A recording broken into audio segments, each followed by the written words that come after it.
gagawa. Di ba? Mga kaibigan, mahal na mahal ng taong bayan si PBBM. Di ba? Wala kayo diyan. Okay. Sa mga Pilipino na magnanakaw, wala siyang magagawa. Dahil ayaw niya ito yan, no? Ang trial. Magnanakaw ang presidente mo. Hanggat hindi siya umaharap sa trial, mananatili yan sa puso at isipan ng mga Pilipino na magnanakaw siya. Diba?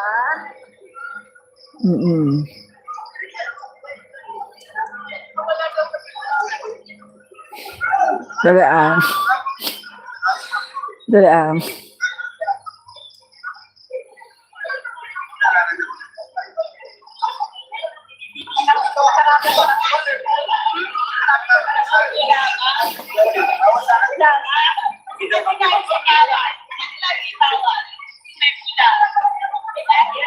Sabi ni Josh Kyle C, nagtataka ako sa mga DDS na yan. Ano ba napakain ng mga Duterte sa kanila? Halos ialay na nila ang buhay nila. Ngayon, may naitulong ba sa kanila si Sara? Ano po kasi yan Josh? Kulto. Ganyan po kasi ang kulto, no? Blind following, no? Blind following po, ganyan po kasi talaga ang mga kulto na kahit na walang nai-offer na maganda sa kanila, kahit walang nagagawang maganda sa kanila, kahit alam nila na mali, wala pong question. Talagang sasambahin nila yan. Kulto po, kulto. Yan po ang tinatawag na kulto, no? Kulto po kasi ang mga DDS. Sa totoo lang, no? Wala po sila sa wala po sila sa yung sound mind, wala po. Wala sila sa tamang pag-iisip. Kulto po kasi sila, no, na kung ano yung sabihin ng kanilang mga Panginoon, doon lang sila, no? Nag-i-stick lang sila doon. Wala silang pakialam kahit na may mali. Blind, no?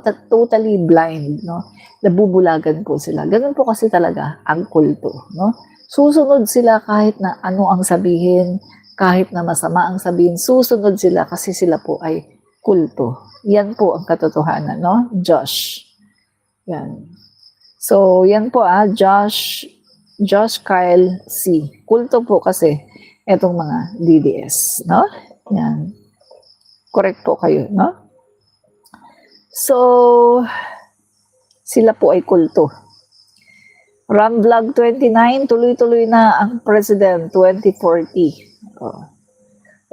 Hanggang 2014 daw, sabi ni Ramvlog, tuloy-tuloy na, no? Si PBBM until 2040. Yan.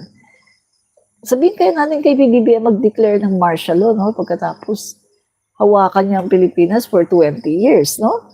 Katulad kay Apo Lakay, no? Ganon. Yung kay Apo Lakay, merong mga daming plebiscite daming election. Gusto ko yung kay PBBM ang gawin niya, i-martial law niya, tapos hawakan niya ang Pilipinas for 20 years. Wala nang plebiscite, wala nang election. Talagang hawakan niya, siya na yung maging Pangulo for 20 years. Fix for 20 years para talagang siguro ang ganda-ganda na ng Pilipinas, no? Pag si PBBM ang Pangulo, ang ganda-ganda na at wala na talagang korupsyon. Kasi kita niyo naman, si PBBM talagang inaayos niya ang ating bansa. Talagang walang korupsyon, di ba? Yan. So sana nga po mga kaibigan, no? I-ano po natin na si PBBM po ang Pangulo until 2040, no? Yan po guys.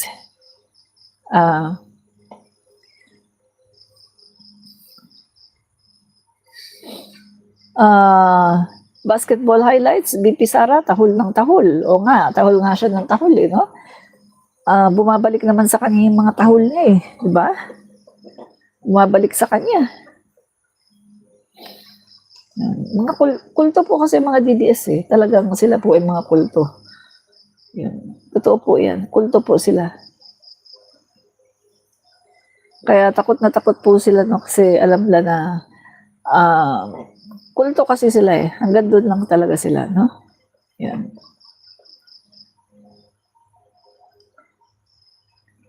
Okay. Kulto. Sila po ay kulto. O nga, Norman Valencia, sana wag na bumaba sa pwesto si PBBM para tuloy-tuloy ang pag-unlad. Correct. Tama po kayo dyan, no? Correct po kayo. Cutest kids and cats. Agree ako dyan. Tumpak, no? Norman Valencia, palitan na ang Constitution ng Pilipinas. Tama, palitan na natin, no? Ang Constitution para i-ano natin si PBBM na pwede pa siyang tumakbo. Tiyak mananalo yan, no? Correct.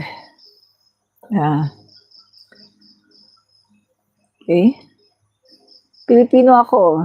Close to 195,000 land titles have been distributed since President Ferdinand R. Marcos Jr. assumed the presidency, the Department of Agrarian Reform said Tuesday.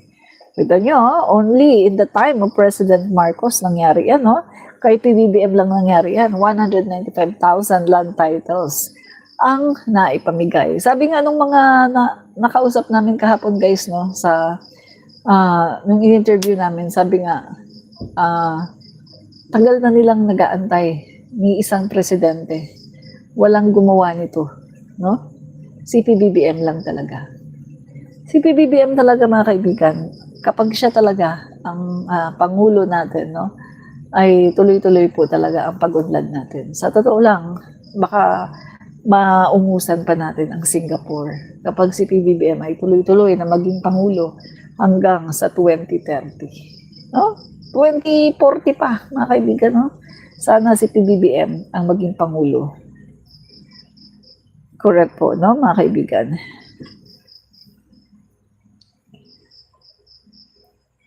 Sandali, parang mali yata yung sinasabi nito si Nobs.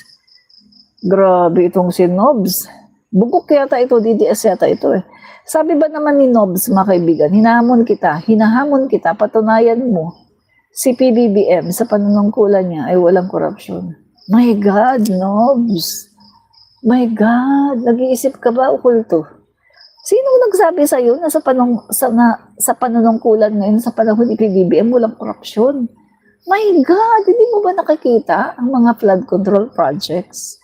Hindi mo ba nakikita si PBBM na mismo ang naglabas ng mga korupsyon na ito, mga ghost project? Si PBBM ang naglabas nito. At siya ang nagpa-full investigate sa mga korupsyon na nangyayari ngayon. My God, saan lupalop ka ba nang galing? No? Ang kagandahan dito kay PBBM kasi etong korupsyon na to, tinutuldukan niya, sinusolusyonan niya. Kasi ito mga kaibigan, lahat ang to, namana niya kay Duterte. Namana niya sa administrasyon ni Duterte. Ang lahat ng mga korupsyon, mga ghost project, lahat ng mga korupsyon na to, namana niya sa panahon pa ni Duterte. Yan ang katotohanan. Yan ang totoo, no? So lahat po ng mga nangyaring korupsyon ngayon, nanggaling po yan sa panahon ni Duterte, no? Grabe po ang korupsyon sa panahon ni Duterte. Sobrang korap. Grabe pong kakorap sa panahon ni Duterte, no? Yan. At in fact, mga kaibigan, ito, ano ko sa inyo, si Duterte nga mismo nagsabi.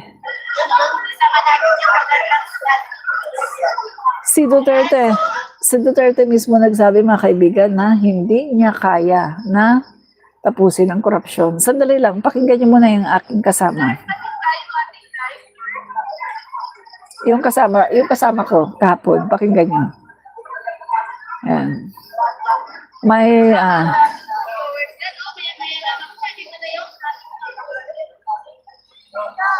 dali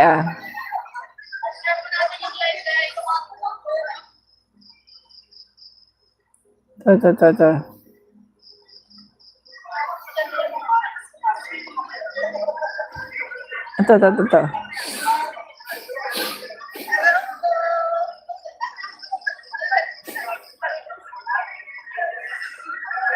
Yan, si Joy TV. Joy TV. Joy TV.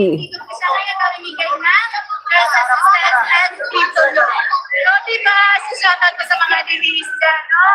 BBM pa rin ang Pangulo. At alam niyo po ba, sa mga kasama, mga kababayan natin dito, ang gusto hanggang 2031, and sabi nga po nga, gawin ng Prime Minister si Didimos, ang daming nagagawang kapulian sa bansa.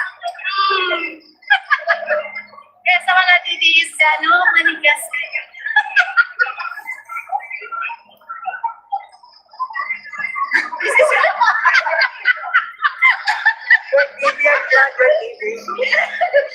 At pinresa. Diba, totoo naman eh. Alam niyo po ba, kahit na anong gawin yung mga DDS kayo, wala na kayong magawa. Kasi diba, halos ngayon, mga kababayan natin dito sa Pinas, no? At hindi lang dito sa Pinas, mga OFW, no? Gusto pa rin si BBM ang maging Pangulo sa next 2031 ba? Grabe, no? Ang laki na, ang bigat-bigat ng balikat niyan, of course. Pero huwag kayong mag-alala, tutulungan natin kayong mapagaan. Samahan nyo kami dito ngayon.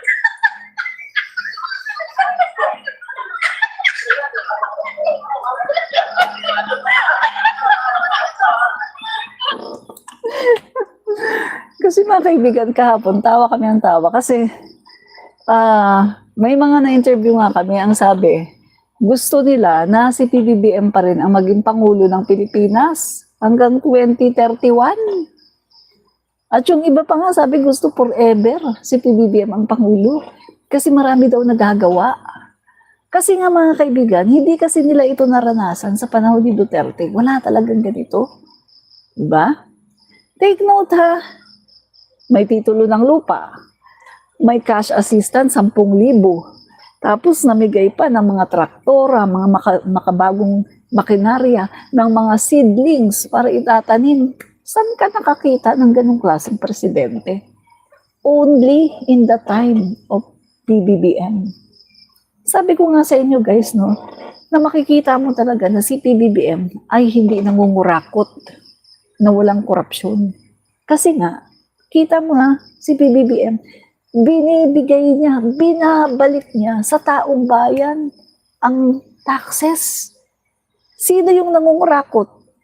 Yung mga alipores pa ni Duterte na nandito pa rin ngayon sa panahon ni PBBM na pinatalsik na rin ni Vince Dizon na bagong secretary ng DPWH. Diba? So, mga guys, iyak na lang kayo. Kasi, ang gusto po ng mga kababayan natin sa Pampanga, forever, no? Ang gusto nila, forever, si PBBM na maging Pangulo ng Pilipinas. Wala nang alis-alis, forever. Siya ang Pangulo ng Pilipinas. Maraming nagagawa. Di ba? Yan po guys, no? Sorry na lang kayo. Dahil marami po talaga ang may gusto kay PBBM, no? Na maging Pangulo. So, ito po mga kaibigan, si Duterte, umamin po si Duterte na hindi po niya kayang wakasan ang korupsyon sa bansa, no? So, ito po mga kaibigan umamin si Duterte na hindi niya kayang wakasan ang korupsyon sa bansa, no? So, ito po mga kaibigan, no? Kukunin po natin ito sa kanyang SONA, State of the Nation Address 2021. Ito po ang sinabi. Ito po but corruption, it's endemic in government. You cannot stop corruption. Nobody can stop corruption. Tingnan mo mga kaibigan, ito yung sinabi ni Duterte sa SONA niya, no? SONA 2021, bcs.gov.ph. Yan po ang ating source, no? Sa gobyerno. Mismo, kinuha mismo natin sa website, no? Website ng bcs.gov.ph. So, ulitin ko, anong sabi ni Duterte? But corruption, it's endemic in government. You cannot stop corruption. Hindi mo daw mapipigil ang korupsyon. Nobody can stop corruption. Wala daw kahit sino ang makakapagpigil ng korupsyon. Sabi pa niya, unless you overturn the government completely. So wala siyang solusyon, guys. Kasi matitigil lang daw ang korupsyon kapag sinarado mo yung gobyerno. Pag talagang sinara mo ang gobyerno, doon lang daw matitigil ang korupsyon. Ibig sabihin, inamin ni Duterte na siya'y inutil at wala siyang strategy, wala siyang kayang gawin para itigil ang korupsyon. Mismo sa bibig ni Duterte nanggaling sa kanyang SONA 2021 na ang korupsyon ay hindi pwedeng pigilan. Ang korupsyon ay hindi daw mapipigil. Si Duterte mismo ang umamin sa kanyang State of the Nation address. Tama? So mga kaibigan, inutil. Inutil siya kasi wala siyang solusyon eh. Samantalang ang Pangulo natin ngayon, ano ginagawa ng Pangulo natin? Wawakasan daw niya ang korupsyon. Hindi daw siya titigil hanggat hindi lahat nakukulong itong mga taong involved. Ang sabi ng Pangulo natin, heads will roll. Hindi siya titigil hanggat walang napapakulong. Seryoso ang ating Pangulo na panagutin ang lahat ng mga taong ito na involved sa korupsyon. Yan ang Pangulo natin. Hindi katulad kay Duterte, nasasabihin lang niya sa kanyang SONA na ulitin natin yung sinabi niya sa kanyang SONA. Yan. But corruption, it's endemic in government. You cannot stop corruption. Nobody can stop corruption. So mga kaibigan, kaya naman pala inamin niya yung sa kanyang talk to the people na marami daw corruption sa DPWH. Sabi pa niya, sa DPWH, marami yan, mga ghost flood control projects, sasabihin to natapos na, pero ghost, wala naman pala, binubulsa lang ng pera. Alam niya, alam ni Duterte, aware si Duterte kung ano nangyayari sa DPWH. Alam niya, pero hindi niya winakasan. Alam niya, pero hindi niya tinuldukan. Bakit? Kasi siya rin nakikisama sa pangungurakot. Di ba? Si Duterte din kasi nakikisama sa pangungurakot. Kaya hindi niya tinutuldukan ang korupsyon. Dahil, pag tinuldukan nga naman niya, wala na siya makukurakot. Di ba? Di ba? Totoo yung sinasabi ko, may resibo ako sa SONA ng dating Pangulong Duterte. May resibo ako. Kayo, wala kayong resibo eh. Nagsasabi lang kayo, ay si PBBM corrupt, pero wala kayong resibo. Ay si SMR corrupt, pero wala kayong resibo. Yan kayo mga DDS, kulto. Mga fake news peddler. Dapat pag magsasalita kayo, samahan nyo ng resibo para magkaroon naman kayo ng credibility. Diba? Ako, may resibo. Ito, 2021 SONA. Sabi ni PBBM, you cannot stop corruption. Corruption in the government is endemic. Nobody can stop corruption. Yan ang sabi ni Duterte. Unless na isarado mo daw ang gobyerno. Kung ayaw mo ng korupsyon, isarado mo ang gobyerno. Yun po si Duterte. Walang kwentang Pangulo, inutil na Pangulo, walang solusyon. Yan po si Duterte. Inutil, walang solusyon. Diba? Yan po ang buong katotohanan, no? Yan po ang totoo, mga kaibigan. So mga kaibigan, maraming pong salamat. So paalala ko bukas, mga kaibigan, no? Mag-ingat kayo bukas, aware, no? Be aware sa mga tao na inyong makakasalamuha. At pag may nakita kayong kahina-hinalang kilos, ipag-alam agad sa pulis. Dahil maraming pulis doon, 50,000 ang kapulisan na i-deploy sa mga lugar, no? Para magbantay po. Lalong-lalo na Luneta kasi ang Luneta po, napakalaking park niyan. Kaya kailangan talaga ng maraming pulis, no? So maraming salamat mga kaibigan. No? Pag-pray po natin na bukas po ay hindi magtagumpay ang mga masasamang loob para pabagsakin ang ating Pangulong BBM. Maraming salamat. At pag may nangyari pong karahasan, alam na po natin kung sino ang ating sisisihin. Walang iba, kundi yung mga green crocodiles. Salamat po. Bye-bye. Good night.